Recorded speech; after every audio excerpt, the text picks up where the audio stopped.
అయ్యారు. Scrap batch అని YouTube లో కొంతమందికి పేరు ఉంది, స్క్రాప్ బ్యాచ్ అని.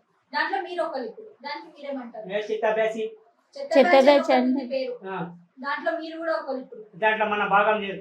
ఉంది లేదు ఉంది లేదు అంటున్నారు. నేను అంటున్నారు కాదు, అనే వాళ్ళకు కూడా చెప్తున్నా.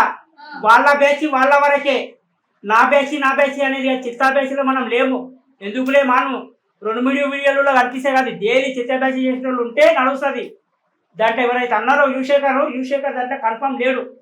ఓకే, మరి ఈ మధ్య పెద్ద బాస్ షో నా బడే బాస్ బడే బాస్ ఏదో షో చేశారు రీసెంట్ గా. షోవెల్ దగ్గర చేశారు కదా. ఏంటి అసలు ఆ షో ఏంటి? నాకు తెలియదు. నాకు అవకాశం వచ్చింది కానీ నేను పోలేదు. నన్ను పిలిచింది కానీ నేను పోలేదు. పోయారు కదా? లేదక్క, అదే వెళ్ళారా? నేను వెళ్ళలేదు. ఓకే, అంటే ఇక్కడ అక్కడ గొడవలన్నీ అయ్యాయి కదా. గొడవలన్నీ అన్నీ అయినాయి. గొడవలు అయినాయి, తాగుకున్నారు, కొట్టుకున్నారు, ఇష్యూ అయిపోయింది. మొత్తం రచ్చ అయిపోయింది, రచ్చ రంబోడా. దానికి మనకేం సంబంధం లేదు. ఎందుకు లేదాను, ఆ రోజు మా చెల్లెది మ్యారేజ్ ఫిక్స్ అయిపోయింది కాబట్టి ఇక్కడనే ఉన్నా. మా చిన్నమే దాంట్లో పోయి నేను తాగాలి, తినాలి, అగ్గిపెట్ట మచ్చలు కొట్టిండు, వైజాగ్ సత్తా గొడవైంది, వీళ్ళకి ఇవన్నీ మనకు తెలివై. దానికి కూడా నాకు అవకాశం వచ్చింది కానీ నేను పోలేదు. దాని గురించి మాకు అడగకు. ఆల్రెడీ విజ్జు గౌడ్ ఫుల్ నేను చెప్తున్నా చూడు, విజ్జు గౌడ్ నాకు ఫోన్ చేసి చెప్పిండు, నీవు ఉంటే రేంజ్ అలా ఉంటుండే వీడియో అని చెప్పిండు. అయినా మేము పట్టించుకోలేదు. స్వాతి నాయుడు, వైజాగ్ సత్య అండ్ అగ్గిపెట్టే మచ్చ వీళ్ళందరిపైన మీ అభిప్రాయం ఏంటి? వీళ్ళందరూ మా బ్యాచ్. మీ బ్యాచ్? మరి వాళ్ళు స్క్రాప్ బ్యాచ్ కదా. స్క్రాప్ బ్యాచ్ అన్నప్పుడు నేను దినం క్రాప్ చేస్తాను కదా.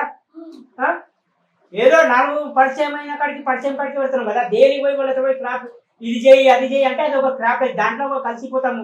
నేను వాళ్ళకు ఉండేది, నేను కోడంగల్లో వాళ్ళు ఉండేది హైదరాబాద్. మాట్లాడతాయి. నేనెందుకు చేస్తా? నెంబర్ లేదు అది. బ్లాక్ నెంబర్ పై సింబల్ మార్చేసిన నేను. 10 సింబల్ మార్చిన. రోజు కాలింగ్ చేస్తుంటే ఏడుంటుంది చెప్పు. నా ప్లేస్ లో వేరే ఉంటే రీల్స్ చేస్తాం కూడా బంద్ చేస్తారు. మనకు అన్నిటికీ కట్టుబడి ఉంది కాబట్టి చంద్రాలు తీసుకున్న కొడుకులై. అర్థమైందా? నేను అనుకుంటున్నా కాదు, నేను నిజమే మాట్లాడతా.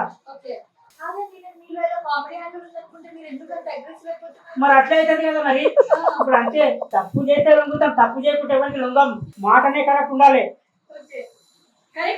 మరి మాట కరెక్ట్ లేకుంటే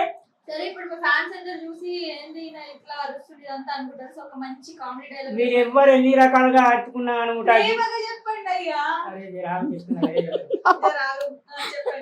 అందరికీ గుడ్ ఈవినింగ్. యూషేఖర్ Kodangal top Telugu TV interview successful అయింది. సక్సెస్ఫుల్ అవుతుంది. ఓకే, ఈ వీడియో తోటి యూషేఖర్ పర్ఫార్మెన్స్ ఎంతున్నానే మళ్ళీ ఒకసారి ఇంటర్వ్యూ తీసుకోవాలని నేను ముందుకు రావాలని అవుతుంది. ఇది ఫస్ట్ టైం కదా మీరు. సెకండ్ ఇంటర్వ్యూ గురించి ఎతకాలి, యూషేఖర్ దగ్గరికి రావాలనేది ఫస్ట్ ఇంటర్వ్యూ కాడికి వచ్చింది. ఈ వీడియో ద్వారా ఇంకా పబ్లిసిటీ అవుతుంటది. సెకండ్ ఇంటర్వ్యూ కూడా తీసుకోండి అనేది నేను పెట్టాను కామెంట్. ఎవరో ఒకరు కామెంట్ పెట్టడం ఉంటారు, లైన్ లో ఉన్నారు వీళ్ళు. యూషేఖర్ వీడియో వస్తున్నాయంటే అయిపోయి కథ టకటక కామెంట్లు వస్తున్నాయి. ఇంత ఫేమస్ అయినారు కదా, ఇప్పుడు ఇంత ఓవర్ కాన్ఫిడెన్స్ తో ఉన్నారు. ఫుల్ ఫేమస్ ఇంకో పని ఏమనిపిస్తుంది అంటే, మీరు ఇంత ఫేమస్ కదా, చుట్టుపక్కల వాళ్ళు ఎలా ఫీల్ అవుతారు? నిజాయితీ అయితే తెలియలేదు. నేను నా వరకే తెలుస్తుంది. నా వద్ద నువ్వు ఫర్ ఎగ్జాంపుల్ ఇంటర్వ్యూ చూసినావు, 4 గోడలా గెలిచే ఇది కరెక్టా రాంగ్ అనేది ఎదుటి వ్యక్తులు ఎంతో రకాలుగా మాట్లాడుతుంటారు. మనం కరెక్ట్ చేసేది మనం గీయాలా లేదా? దాదే రెస్పాన్స్. నేను వాళ్ళు ఏమంది వీళ్ళు ఏమంది కాదు. మనం నువ్వు అన్నావు జోకర్ గీకర్ అన్నావు. ఆ జోకర్ ఉన్న ప్లేస్ లో నా ఉదయం ఇంటర్వ్యూ తీసుకుని వచ్చిందంటే నేను నీకు చెప్తున్నాను, ఈ జోకర్ అది వాళ్ళ బ్యాచ్ కదా అది అన్నావు. అలాంటి బ్యాచ్ ఎంత ఉన్నా లాభం లేదు. సబ్స్క్రైబ్ చేయండి. Please do subscribe to please like, share and subscribe to top Telugu TV. Top Telugu TV.